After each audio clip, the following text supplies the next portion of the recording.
Hello my dear students, so today is our another lecture on determinants. Last lecture में हम लोगों ने properties of determinants को study किया था और आज हम पढ़ने वाले हैं applications of determinants. And don't worry, we will cover the whole syllabus. सारा सिलेबस हम लोग धीरे धीरे कवर करेंगे। बस आपको फोकस करना है अपने कॉन्सेप्ट क्लियर करने में और अपनी प्रैक्टिस के ऊपर। तो चलिए शुरू करते हैं आज का ये topic. Let us take a brief कि आज के इस लेक्चर में हम लोग क्या क्या कवर करने वाले हैं। First we will take the area of triangle. वैसे तो क्लास 10th में हम लोगों ने सीखा था अगर किसी भी ट्रायंगल के वर्टिसेस हमें गिवन है, यानी कि कोऑर्डिनेट्स हमें गिवन है, तो how do we find the area of triangle. लेकिन अब हम इसको फाइंड करेंगे using this determinant method. Next is adjoint and inverse of a matrix. उसके बाद कि किसी भी सिस्टम ऑफ लीनियर इक्वेशन को हम इनवर्स ऑफ ए मैट्रिक्स को यूज करके किस तरीके से सॉल्व कर सकते हैं। देन क्रैमर्स रूल और इसकी एप्लीकेशंस क्या है। तो इन सब चीजों के लिए you have to stay tune till the end of the video. तो चलिए शुरू करते हैं। सबसे पहले we will find the area of a triangle. हम लोगों ने क्लास 10th में पढ़ा है कि कोई भी एक ट्रायंगल हमें गिवन है जिसके कोऑर्डिनेट्स गिवन है x1 y1 x2 y2 and x3 और y3। ये हम लोग को कोऑर्डिनेट्स गिवन है। तो इसका ट्रायंगल का एरिया हम लोग कैसे फाइंड आउट करते हैं। तो area of triangle is given by 1/2 मोर, क्योंकि ऑलवेज इसको हम पॉजिटिव वैल्यू लेंगे। x1 into y2 minus y3 plus x2 into y3 minus y1 plus x3 into y1 minus y2। तो this is the area of the triangle जो हम लोगों ने class 10th में ये फॉर्मूला स्टडी किया है और इसे हम लोगों ने फाइंड आउट भी किया है एरिया ऑफ ट्रायंगल। अब इस इक्वेशन को हम डिटरमिनेंट की फॉर्म में कैसे लिख सकते हैं। Area of a triangle is given by, इसको मैंने डिटरमिनेंट की फॉर्म में लिखा x1 x2 x3 y1 y2 y3 1 1 1। तो हम लोगों ने यहाँ पर ये रोज और ये कॉलम्स में हम लोगों ने अरेंज कर दिया।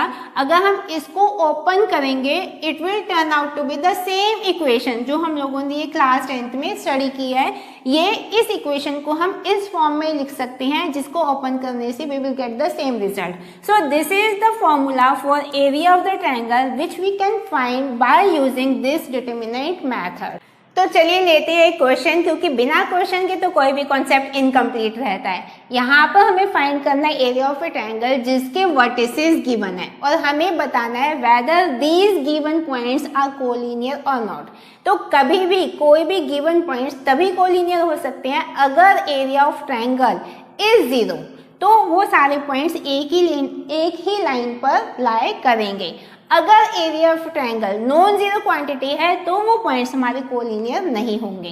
तो हम लोगों ने पढ़ा एरिया ऑफ ए ट्रायंगल को हम कैसे फाइंड करते हैं। 1/2 x1 x2 x3 y1 y2 y3 1 1 1, जिसको हम यहाँ पर लिख सकते हैं गिवन इक्वेशन ऑफ सिस्टम को 1/2 डिटरमिनेंट -2 2 5 4 -6 4 1 1 1। अब ये जो डिटरमिनेंट हमारे पास आया इसको हम लोग एज इट इज भी सॉल्व कर सकते हैं तो भी हमारा रिजल्ट आ जाएगा बाय एक्सपेंडिंग अलोंग रो या फिर कॉलम। लेकिन हम इसको थोड़ा सा कंसाइज भी कर सकते हैं यूजिंग आवर एलिमेंट्री ऑपरेशंस। तो यहाँ पर मैं इसको थोड़ा कंसाइज करके चलूंगी, आप इसको सॉल्व कैसे भी कर सकते हो, रिजल्ट विल बी सेम। तो 1/2। अब मैंने यहाँ पर क्या करना है, यहाँ पर ये सेकंड रो और थर्ड रो को आप देखो, जो हमारा ये कॉलम में लास्ट कॉलम में 1 1 है, मुझे इसको 0 बनाना है। तो यहाँ पर मैं एलिमेंट्री ऑपरेशन लगाऊंगी R2 में और R3 में। तो R2 को मैं लिखूंगी R2 माइनस R1, क्योंकि मुझे ये 0 बनाना है। सिमिलरली R3 में भी हम R3 माइनस R1। तो ये एलिमेंट्री ऑपरेशन लगा के मैं इसको यहाँ पर रीराइट कर लेती हूँ। तो हमारा R1 तो सेम रहेगा -2 4 एंड 1। R2 में हमने R2 माइनस R1 किया है, तो दिस माइनस दिस ये 4 हो जाएगा।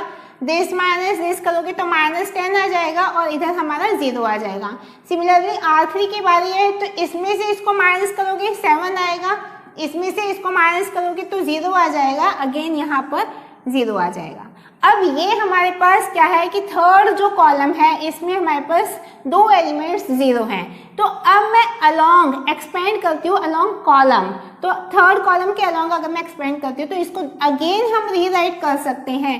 सिर्फ हमारे पास ये एक एलिमेंट बचा, तो यहाँ पर 4 -10 7 एंड 0, सॉरी डिटर्मिनेंट है दिस, तो इसको हम लोग आगे लिखेंगे, that will come out to be 1/2 -70, तो that is equal to 35 units. अब एरिया ऑफ ट्रायंगल क्या आ रहा है हमारा, 35 यूनिट्स आ रहा है, इसका मतलब नॉन जीरो क्वांटिटी है, तो these points are not collinear, और area of a triangle we have found out कि इसका एरिया क्या रहेगा 35 units for these given coordinates. एक और क्वेश्चन आपको गिवन है, this is our second question. आपको गिवन है कि द पॉइंट्स 2 -3 लैम्डा -1 एंड 0 4, ये आपको कोलिनियर पॉइंट्स गिवन है, आपको बताना है लैम्डा की वैल्यू। तो कोलिनियर का क्या कंडीशन होती है कि area of a triangle that must be 0, तो यहाँ पर हम area of a triangle is 1/2, determinant form में लिख लेते हैं इसको, 2 lambda 0 -3 -1 4 1 1 1, that should be equal to 0। Again मैं यहाँ पर एलिमेंट्री ऑपरेशन लगाती हूँ, R2 में हम लोग R2 -R1 एंड R3 में अगेन R3 -R1, तो इसको हम लोग फिर से रीराइट कर लेते हैं, इसको हम लिख सकते हैं 1/2 2 -3 1, फर्स्ट रो हमारी सेम रहेगी, सेकेंड रो में लैम्डा -2, ये -1 +3 यानी कि 2 हो जाएगा, यहाँ पर 0 आ जाएगा। अगेन R3 में हमें सेम ऑपरेशन लगाना है, R3 -R1, तो दिस माइनस दिस -2 आएगा, दिस माइनस दिस करोगे 7 आएगा, अगेन यहाँ पर 0 आ जाएगा। अब अगेन हमारे थर्ड कॉलम में 2 एलिमेंट्स क्या है 0 है, तो we can expand this determinant along third column, तो हम इसको अगेन रीराइट करेंगे 1/2, यहाँ पर अलोंग थर्ड कॉलम करेंगे तो सिर्फ ये वाला एलिमेंट हम कंसिडर करेंगे क्योंकि दोनों एलिमेंट्स क्या है 0, तो इसको हम लिख सकते हैं लैम्डा -2, यहाँ पर 2 आ जाएगा -2 and this will be 7 equal to 0, या हम अब इसकी इक्वेशन बना सकते हैं। इसकी इक्वेशन कैसे बनाएंगे, इस तरीके से, यानी कि 7 लैम्डा -14 +4 इक्वल 0, या फिर 7 लैम्डा -10 इक्वल 0, या फिर हम लिख सकते हैं लैम्डा इक्वल 10/7.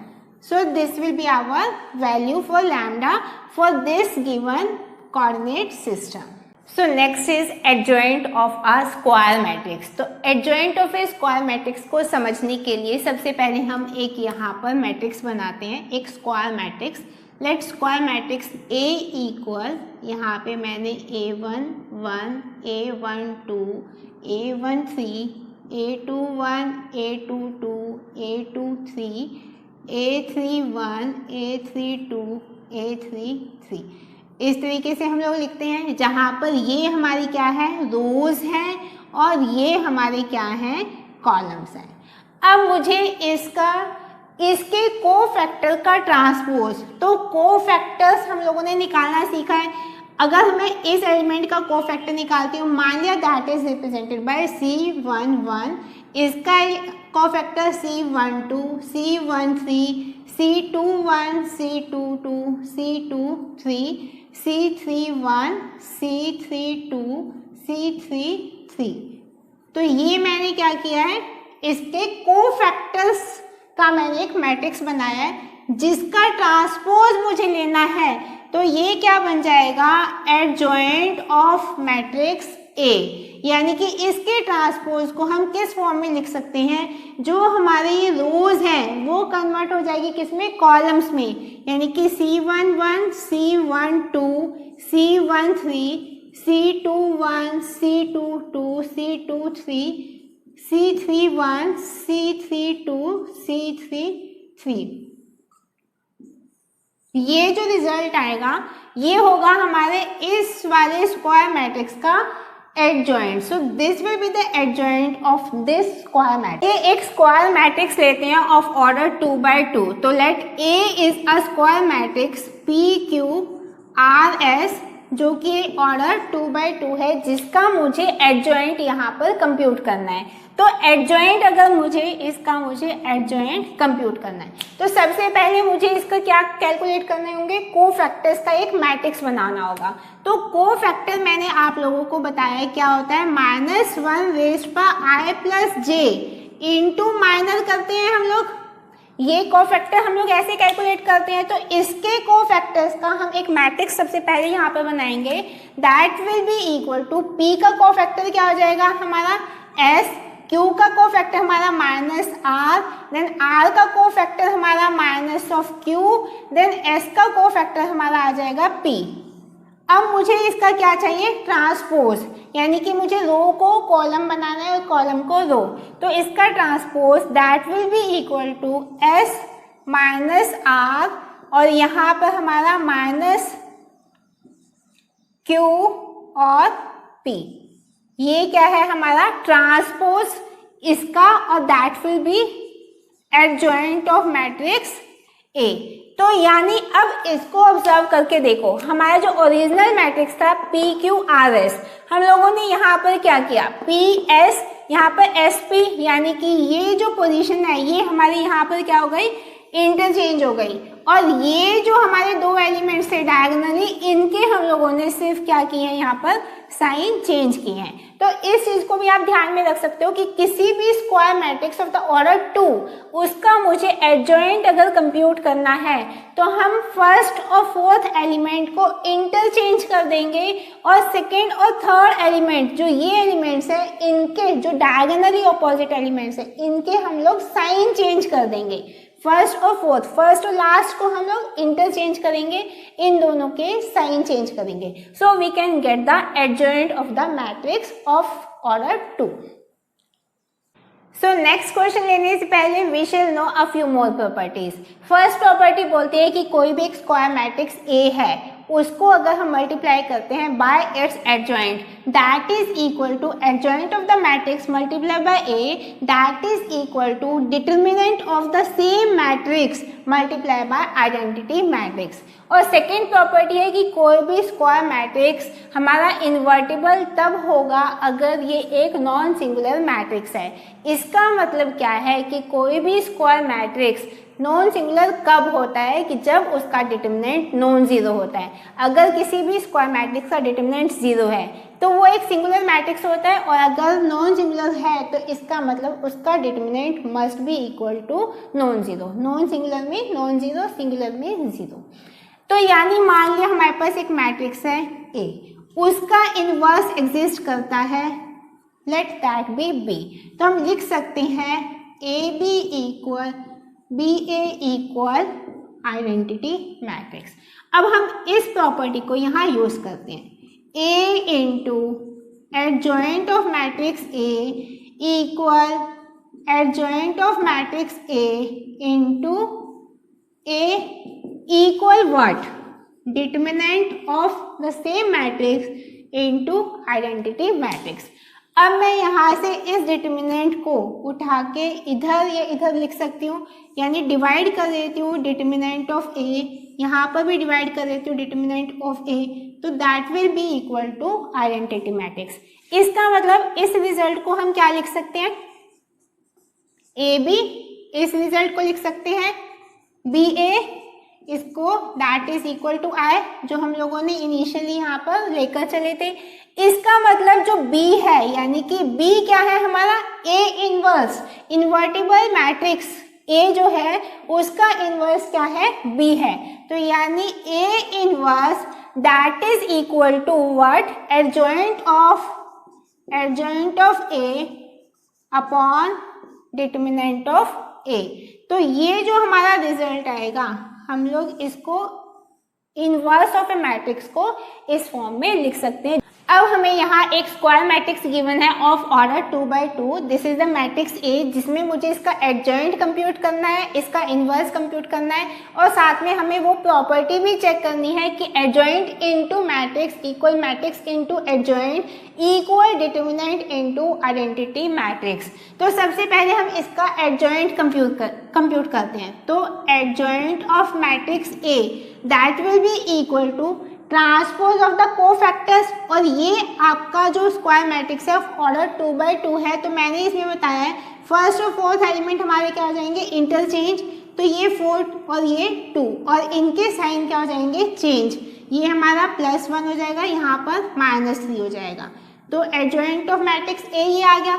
अब मुझे डिटरमिनेंट कंप्यूट करना है, तो 8 + 3 ये हमारा क्या आ जाएगा, 11। ये डिटरमिनेंट ऑफ दिस मैट्रिक्स।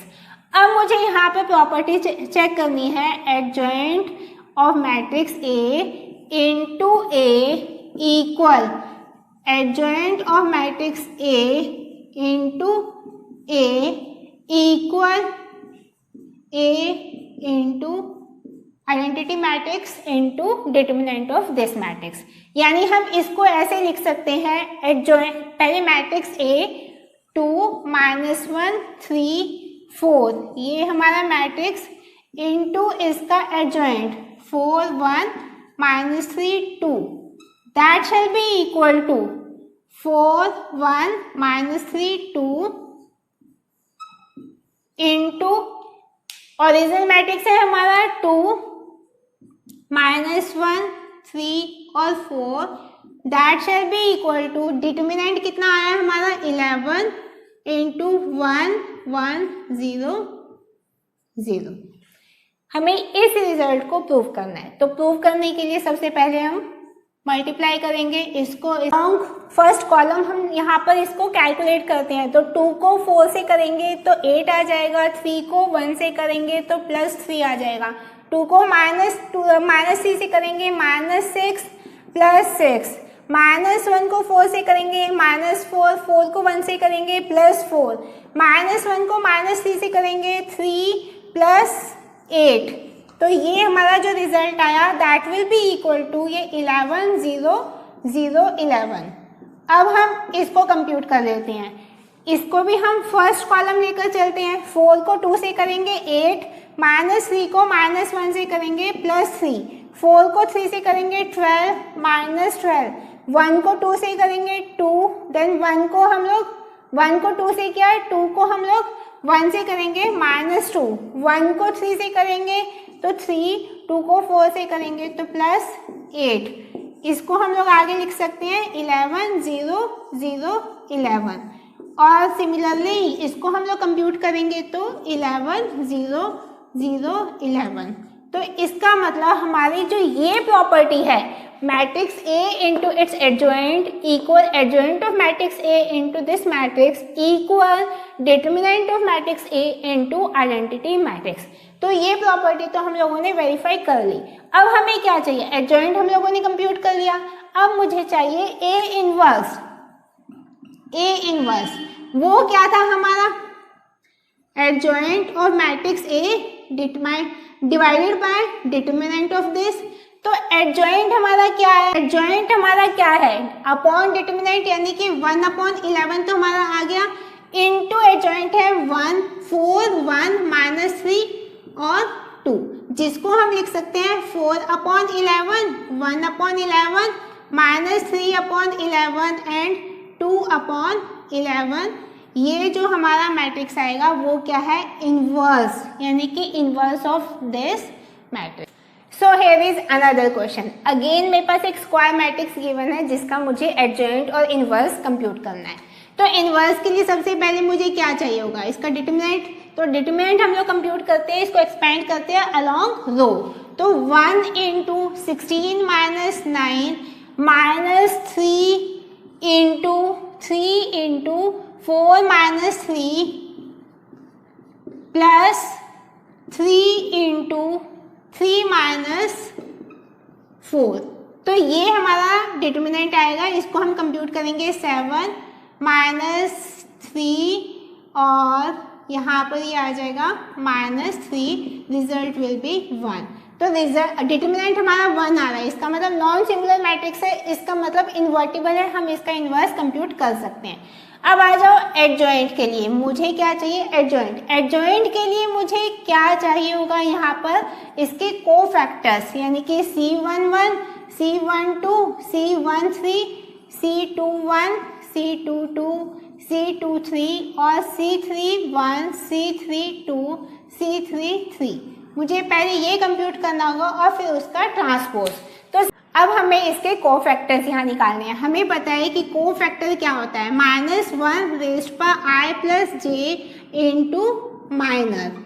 इससे हम लोग कोफैक्टर निकालते हैं, तो फटाफट से हम लोग कोफैक्टर निकालते जाते हैं। इसका ट्रांसपोज करने के लिए हमें यहाँ पर C11, C12, C13 और यहाँ पर C21, C22, C23 और C31, C32, C33 ये हमारा आना चाहिए। तो पहले हम C11 कंप्यूट करते हैं, इसको लेंगे तो हमारा 16 माइनस 9 दैट विल बी 7। फिर C12 हम लेकर चलेंगे 3 से, तो हमारा ये आ जाएगा 4 - 3 1, लेकिन हमारा ये क्या पावर और आ जाएगी, तो हमारा रिजल्ट क्या आ जाएगा, यहाँ पर साइन चेंज हो जाएगा -1 C13।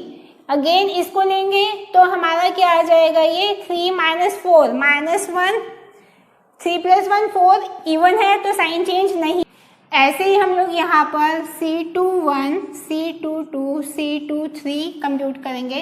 C21 के लिए हम लोग ये वाला एलिमेंट लेंगे तो ये रो और ये कॉलम को छोड़ेंगे, तो ये हमारा आ जाएगा -3। इसको हम लोग ये लेकर चलेंगे तो हम इस वाले कॉलम और इस वाली रो को छोड़ेंगे, तो ये हमारा आ जाएगा 1 और ये हमारा आ जाएगा =0। ऐसे ही C31 के लिए इसको ये वाले कॉलम इस रो को हम लोग छोड़ देते हैं, तो -3 C32 इसको हम लेके चलेंगे तो ये रो इस कॉलम को छोड़ो 3 - 3 0 C3 के लिए अब ये वाले कॉलम इस रो को छोड़ेंगे तो हमारा 4 - 3 1, ये हमारा 1 आ जाएगा।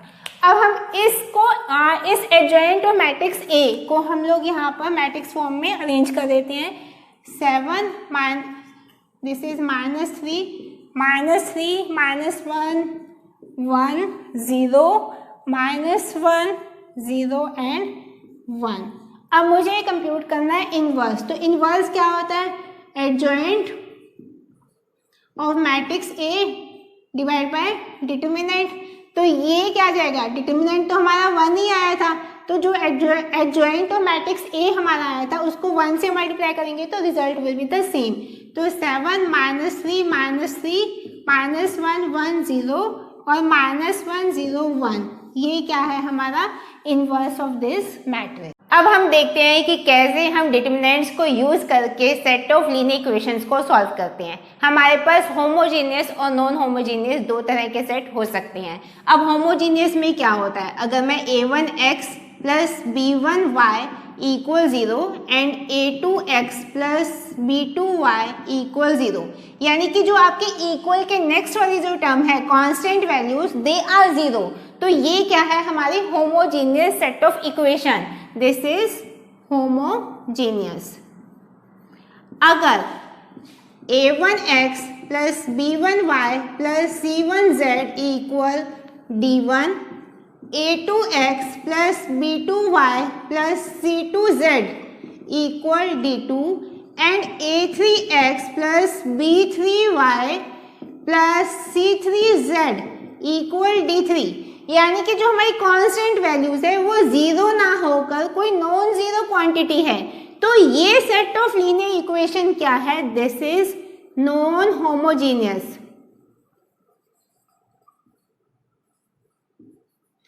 अब हम यहाँ पर मैट्रिक्स मेथड को यूज करेंगे to solve such kind of equation.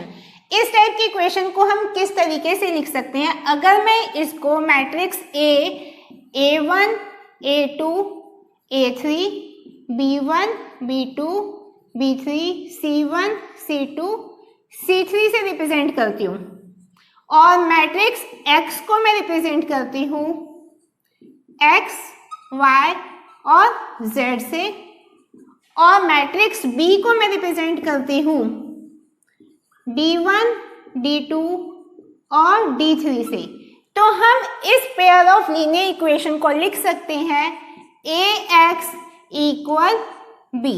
So this can be written as, these matrices can be written as this form AX equal B. और ये जो homogeneous set of linear equation रहेगा, इसको solve करने के लिए वी यूज क्रैमर्स मेथड। लेकिन सबसे पहले हम लोग इसको सॉल्व करेंगे non homogeneous pair of equation को, उसके बाद we will take this method. अब हमारे पास ये इक्वेशन है AX इक्वल B।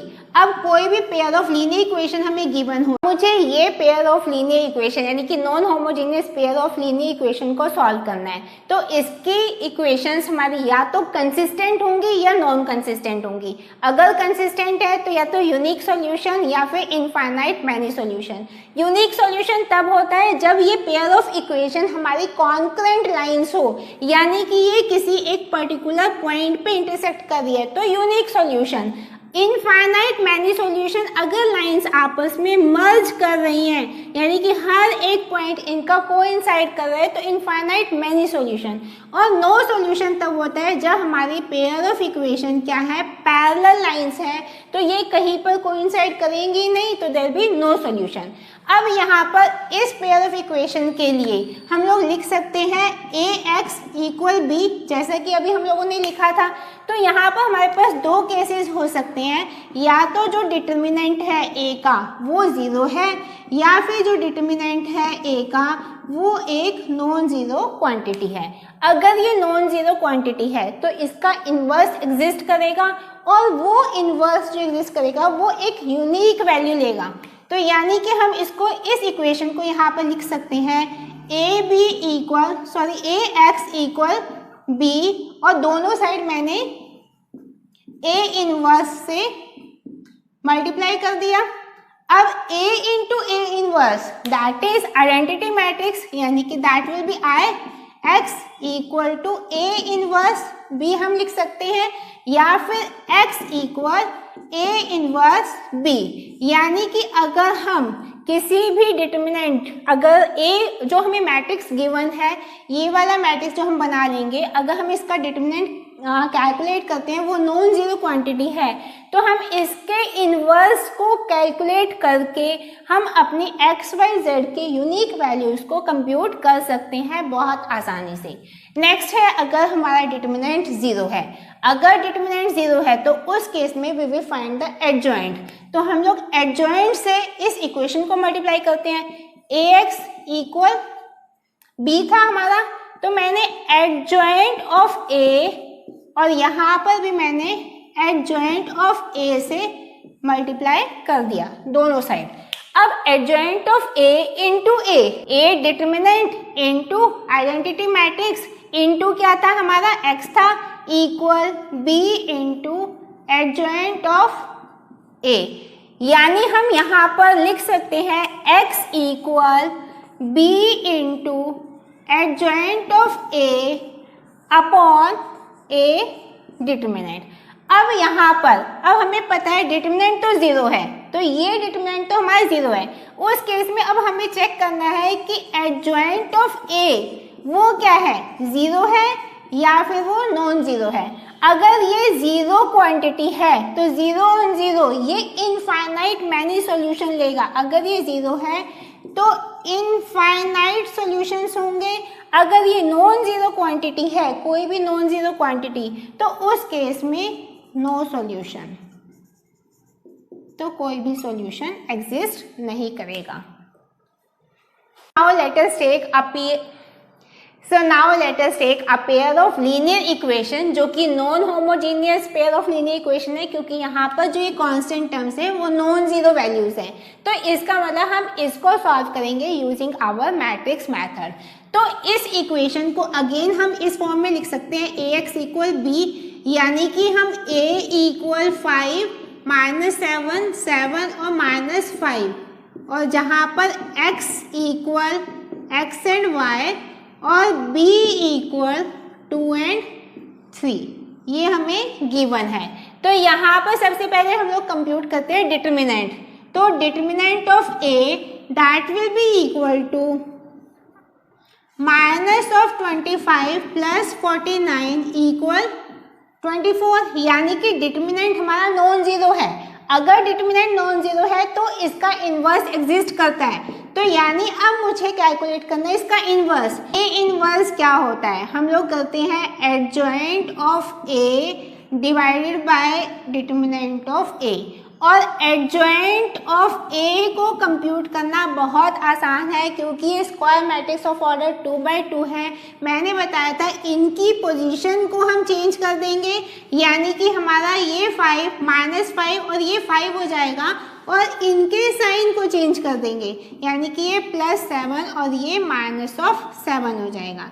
ये है हमारा एडजॉइंट। अब मुझे ए इनवर्स कंप्यूट करना है, तो A inverse that will be -5 7 -7 5 multiply by 1/24, क्योंकि हमारा 24 क्या है, डिटर्मिनेंट है। So this will be our A inverse.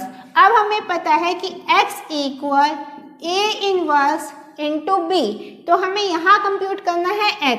तो x y, इसको मैं ओपन कर लेती हूँ, दैट इज इक्वल 1/24 इंटू -5, यहाँ पर 7 -7 5, और b की वैल्यू है हमारी 2 और 3।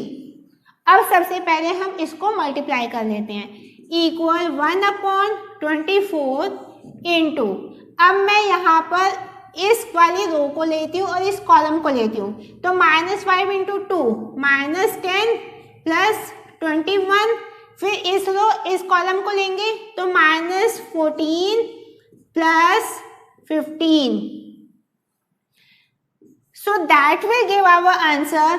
ये -10 plus 21 that will be equal to 11, तो यानी कि x equal 11/24 and y equal -14 plus 15, यानी 1/24. So this will be our result. This is the unique solution for this pair of linear equations. एक और पेयर ऑफ लीनियर इक्वेशन हमें given है, यहाँ पर सेट ऑफ 3 इक्वेशंस हमें given है जो कि नॉन होमोजीनियस है, क्योंकि हमारे पास जो ये कांस्टेंट टर्म्स है ये नॉन जीरो क्वांटिटीज हैं। यहाँ पर भी we will use the matrix method या इनवर्स मेथड हम यूज करेंगे टू कैलकुलेट इट्स सॉल्यूशंस। तो अगर हमारी ये non homogeneous pair of equation है तो इसको भी हम ax इक्वल b की फॉर्म में लिख सकते हैं, where a equal 1 1 1 1 0 2 3 1 1, then x equal x y and z, और b equal b क्या है हमारा 6 7 और 12, 6 7 and 12। अब हमें इसको सॉल्व करना है, पहले हम लोग कैलकुलेट करेंगे determinant, so that will B 1 into this minus this, यानी कि -2, then minus of 1 into 1 minus 6, 1 minus 6, then plus 1 into यहाँ से 1 minus 0, so that will be equal to -2 plus 6 plus 1, sorry plus 5, this is 5, 1 minus 6 minus 5, तो that will be equal to 4। तो determinant हमारा क्या आ रहा है, 4 आ रहा है, यानी कि that is non zero quantity. अगर ये नॉन जीरो क्वांटिटी है तो इसका इन्वर्स एग्जिस्ट करता है, और इसका इन्वर्स किसके इक्वल होगा, adjoint of A upon determinant of A. तो सबसे पहले मुझे क्या कंप्यूट करना है यहाँ पर, एडजॉइंट ऑफ ए। एडजॉइंट को कंप्यूट करने के लिए we need to have the cofactors. तो सबसे पहले C11, जब हम C11 की बात करते हैं तो अगेन हमारे पास ये आ जाएगा -2, that is equal to -2। C12 हम लेंगे दिस, तो हमारा फिर अगेन ये 1 -6 -5 को -1 से मल्टीप्लाई करेंगे तो +5। C13 दैट इज, अगर हम इसको लेते हैं अगेन 1 -0 1 रहेगा। अब C21, यानी कि इसको हम लोग लेंगे तो हम लोग अगेन इस वाली रो और इस वाले कॉलम को छोड़ेंगे, तो 1 माइनस 1 दैट इज 0, फिर C2 लेंगे 0, तो हम इस वाले कॉलम इस रो को छोड़ देंगे, तो हमारे पास आ जाएगा 1 माइनस 3 माइनस ऑफ 2, C2 हम लेंगे C2 यानी कि इसको हम लेंगे तो अगेन इस कॉलम इस रो को छोड़ दो, तो हमारे पास आ जाएगा 1 माइनस 3 यानी कि अगेन माइनस टू को प्लस -1 से मल्टीप्लाई करेंगे तो प्लस ऑफ 2। अब हमारे पास C31 इसको हम लेंगे तो अगेन ये रो इस कॉलम को छोड़ेंगे तो हमारे पास 2 माइनस 0 2 आ जाएगा, C32 इसको लेंगे इस रो इस कॉलम को छोड़ेंगे तो 2 माइनस 1 आएगा, लेकिन यहाँ पर हम लोग -1 से मल्टीप्लाई करेंगे तो -1 आ जाएगा क्योंकि और पावर होगी C33, तो हमारा ये, तो अगेन इस रो इस कॉलम को छोड़ेंगे तो 0 माइनस 1 आ जाएगा। अब ये कोफैक्टर्स आने के बाद अब हम आसानी से एडजॉइंट ऑफ द मैट्रिक्स बना सकते हैं, क्योंकि हम लोग को जो रोज थी उसको कॉलम में कन्वर्ट करना है, कॉलम्स को हम लोग को रोज में कन्वर्ट करना है। तो -2 5 1 0 -2 +2 2 -1 एंड -1, ये क्या है हमारा एडजॉइंट। अब एडजॉइंट को डिवाइड करेंगे किससे, डिटर्मिनेंट से, डिटर्मिनेंट है हमारा 4, तो 1/4, तो ये आ जाएगा हमारे पास A इनवर्स। अब हमें क्या चाहिए, अब हमें यहाँ पर Ax इक्वल B, या हम लिख सकते हैं x equal A inverse into B। अब मुझे यहाँ पे x की वैल्यू चाहिए, तो x equal x y z है, दैट इज इक्वल, अब मैं इसको मुझे मल्टीप्लाई करना है B मैट्रिक्स से, यानी कि 1/4 ये हमारा -2 0 2 5 -2 -1, दिस इज 1 +2 -1, इसको मल्टीप्लाई करना है 6 7 और 12 से, 6 7 एंड 12। मुझे इस इक्वेशन को फर्दर सॉल्व करना है, तो फर्दर सॉल्व करने के लिए we need to have some space, यहाँ पर हम स्पेस बनाते हैं, इसको सॉल्व करते हैं। तो x इक्वल यहाँ पर 1/4, अब 6 को -2 से मल्टीप्लाई करेंगे तो -12, 7 को 0 से करेंगे तो +0, 12 को 2 से करेंगे तो +24। अब हम यहाँ पर 6 को 5 से करेंगे तो 30, 7 को -2 से करेंगे तो -14, 12 को -1 से करेंगे -12, 6 को 1 से करेंगे तो 6, देन 7 को 2 से करेंगे +14, देन 12 को -1 से करेंगे तो -12। तो हमारा x ये equal x y and z, ये था हमारे पास, दैट इज इक्वल टू, ये हमारा -12 + 24 कितना आया 12/4 यानी कि 3, then this is 30 -14 -12, -14 that is -26, 30 -26 4/4 1, then 6 + 14 that is 20, 20 - 12 8/4 2, यानी कि हमारे पास x की वैल्यू आई 3, y की वैल्यू है 1 और z की value I 2। So this is the solution for these pair of linear equations। अब हम इस system of non homogeneous pair of equation को सॉल्व करेंगे बाय यूजिंग क्रैमर्स मेथड। अब क्रैमर्स मेथड बहुत आसान मेथड है जिसमें हम लोग सिर्फ डिटर्मिनेंट्स की हेल्प से x, y, z की वैल्यू को फाइंड आउट कर सकते हैं। यहाँ पर सबसे पहले हम डिटर्मिनेंट्स फाइंड करेंगे। डिटर्मिनेंट्स किसका, सबसे पहले a1, a2, a3 कोफिशिएंट्स ले लेते हैं x, y, z के, b1, b2, b3, c1, c2, c3। ये डिटरमिनेंट मैंने कंप्यूट किया। उसके बाद मुझे कैलकुलेट करना है d1। d1 कैलकुलेट करने के लिए यानी कि इस डिटरमिनेंट को कंप्यूट करने के लिए हम जो फर्स्ट कॉलम है उसको रिप्लेस कर देंगे d1, d2, d3 से। तो यहाँ d1, d2, D3, बाकी एज इट इज रहेंगे, B1 B2 B3 C1 C2 C3। Next हमें कंप्यूट करना है D2। तो D2 के लिए हम लोग क्या करेंगे, जो हमारा सेकेंड रो है, सॉरी सेकेंड कॉलम है, उसको हम रिप्लेस कर देंगे D1 D2 D3 से। तो A1 A2 A3 as it is रहेगा और यहाँ पर D1 D2 D3 C1 C2 C3।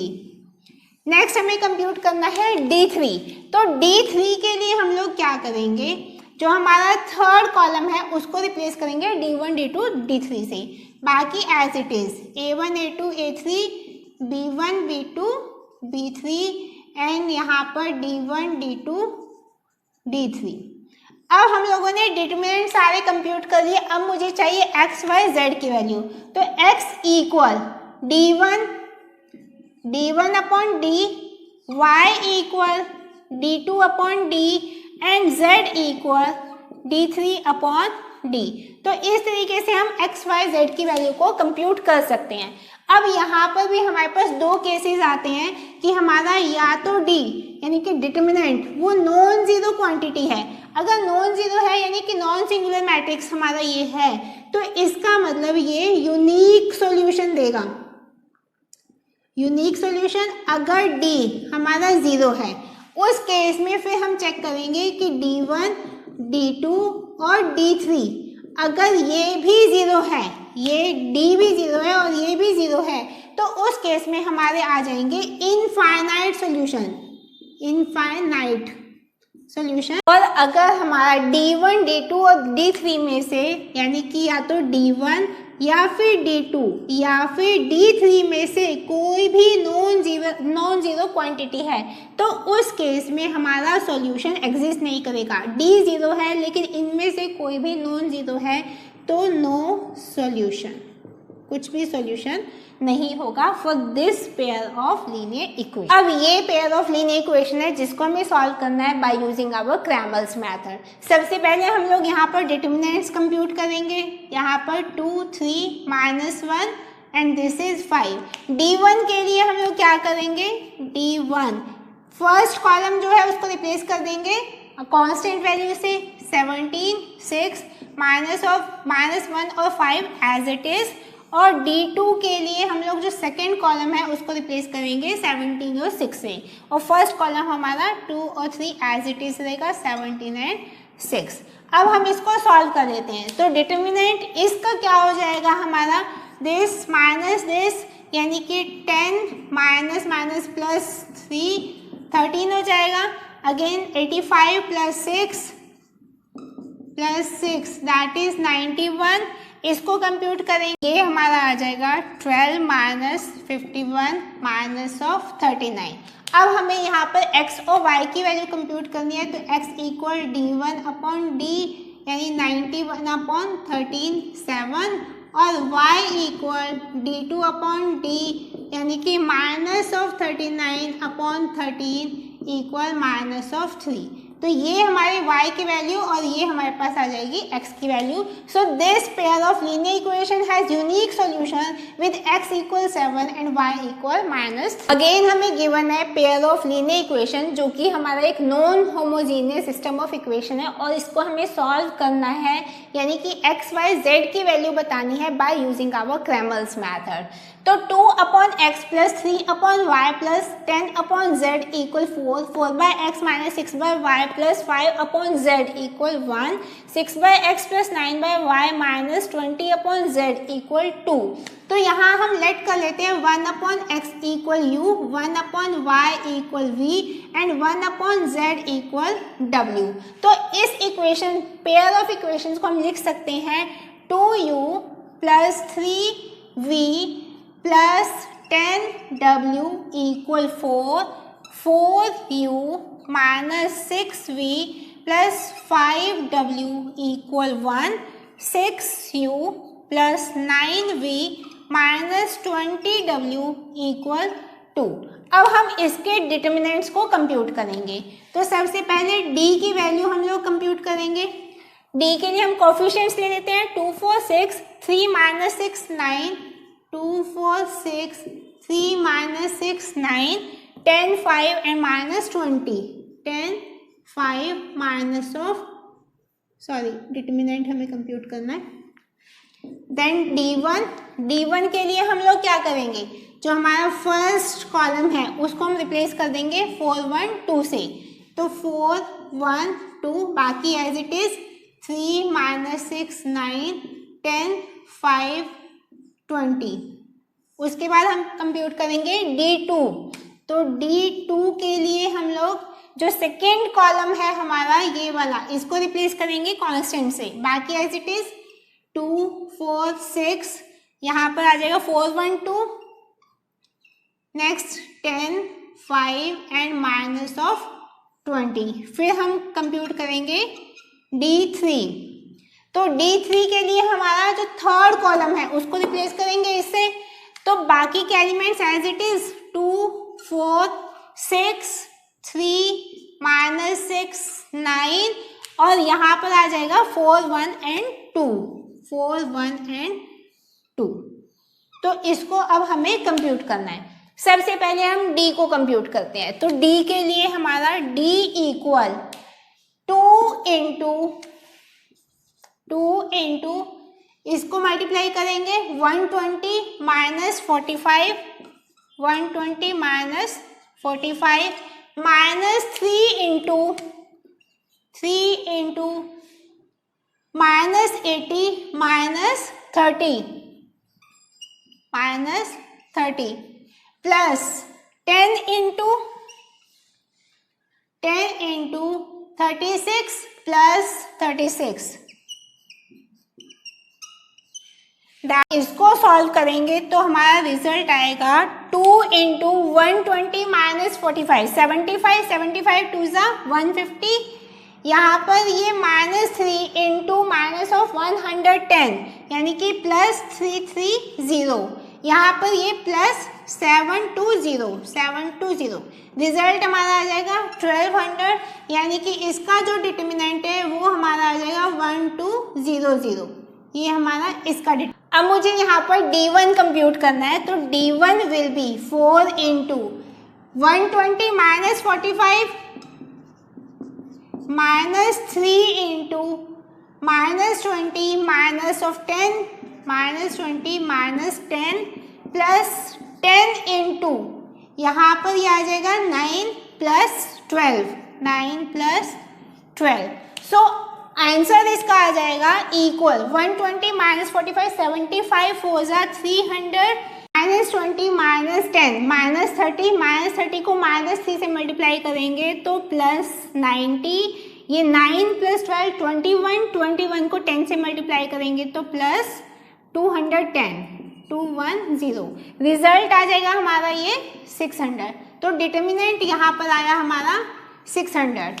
अब हमें कंप्यूट करना है D2, तो D2 के लिए, ये हमारा D1 था, D2 के लिए अगेन हम यहाँ पर 2 into minus 20 minus 10 minus 20 minus 10 minus of 4 into minus 80 plus 30 minus 80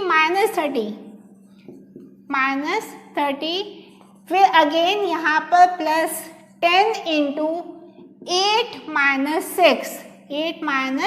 6, ये हमारा रिजल्ट आ जाएगा माइनस 20 माइनस 10 माइनस 30 को 2 से करेंगे तो minus of 60 minus 80 minus 30, that is minus of 110 को 4 से करोगे तो माइनस 4 से करोगे तो प्लस 440, 8 माइनस 6 2 प्लस 20, हमारा आंसर आ जाएगा यहाँ पर दैट इज इक्वल टू 400, तो दिस विल बी 400। अब हमें कंप्यूट करना है यहाँ पर D3, तो D3 के लिए हम लोग लेंगे again D3, that will be equal to 2 into minus 12 minus 9 minus 12 minus 9 minus of 3 into 8 minus 6 plus 4 into 36 plus 36, इसको हम लोग आगे सॉल्व कर लेते हैं। तो हमारा D3 आ जाएगा -12 -9 दैट इज -21 -21 इंटू 2 तो -42 8 -6 2 2 इंटू 3 -6 प्लस 72 4 ज़ा 144 2 ज़ा 288 तो आंसर हमारा आ जाएगा -48 plus 288 that is equal to 240 तो ये हमारा आ जाएगा 240। अब मुझे यहाँ पर कंप्यूट करनी है x y z की वैल्यूज, लेकिन उससे पहले हम लोग निकालेंगे u v w। तो u equal d1 upon d, v equal d2 upon d और w equal d3 upon d, ये हमें पता है। तो सबसे पहले d1 अपॉन d करते हैं, तो 600 अपॉन 1200 600 अपॉन 1200 1 अपॉन 2 ये है हमारा 1/x, तो इससे हमारा x की वैल्यू आ जाएगी 2।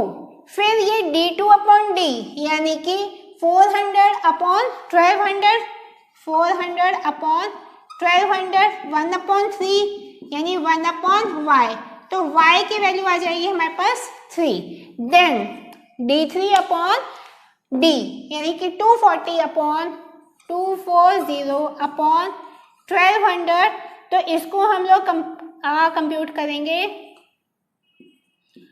1 upon 5 that is 1 upon z यानी कि z की वैल्यू आ जाएगी 5। अगेन हमें गिवन है पेयर ऑफ लीनियर इक्वेशन और मुझे बताना है for what value of this lambda, कि लैम्डा की किस वैल्यू के लिए हमारा ये पेयर ऑफ लीनियर इक्वेशन इसका कोई भी यूनिक सॉल्यूशन नहीं है, does not have any unique solution, कोई भी यूनिक सॉल्यूशन नहीं है।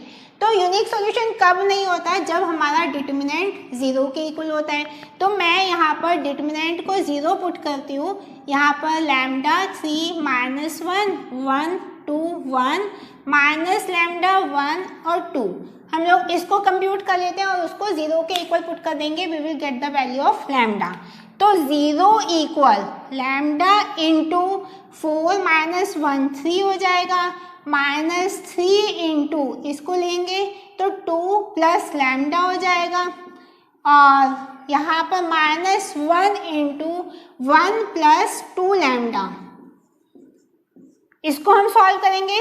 0 इक्वल 3 लैम्डा -6 -3 लैम्डा -1 -2 लैम्डा, इससे ये कैंसिल आउट हो जाएगा, तो -7 यानी कि lambda that will be equal to 7/2। तो इसकी वैल्यू हमारे पास आ गई। अब हमें साथ में ये भी पता लगाना है कि यूनिक सॉल्यूशन तो नहीं है, तो अब हमारे पास दो पॉसिबिलिटीज है, either infinite number of solution या फिर नो सॉल्यूशन। तो उसके लिए हम लोग यहाँ पर D1 को कंप्यूट करके देख लेते हैं। तो D1 के लिए हम लोग क्या करेंगे, जो हमारा फर्स्ट कॉलम था उसको हम रिप्लेस कर देंगे कांस्टेंट वैल्यू से। तो 1 2 -1 बाकी एज इट इज 3 2 1 -1 1 एंड 2। अब इसको हम लोग यहाँ पर कंप्यूट कर लेते हैं। तो D1 इक्वल 1 इंटू 4 -1 यानी कि 3 -3 इंटू 4 + 1 5 और -1 इंटू 2 + 2 यानी कि 3 -15 -4, ये हमारा आंसर आ जाएगा -16। तो -16 इज नॉट इक्वल टू 0, यानी कि ये हमारा 0 के इक्वल नहीं है। तो D1 जो है हमारा 0 के इक्वल नहीं है, लेकिन D हमारा 0 है, तो इसका मतलब no solution. So this was all about कि हम लोग non homogeneous pair of linear equation को किस तरीके से सॉल्व कर सकते हैं बाय आवर मैट्रिक्स मेथड, जिसमें हम लोगों ने इन्वर्स मेथड को यूज़ किया, एंड बाय क्रैमर्स रूल। तो आई होप आप लोगों को ये पूरा कॉन्सेप्ट अच्छे से क्लियर हुआ है। So see you in my next video, till then bye.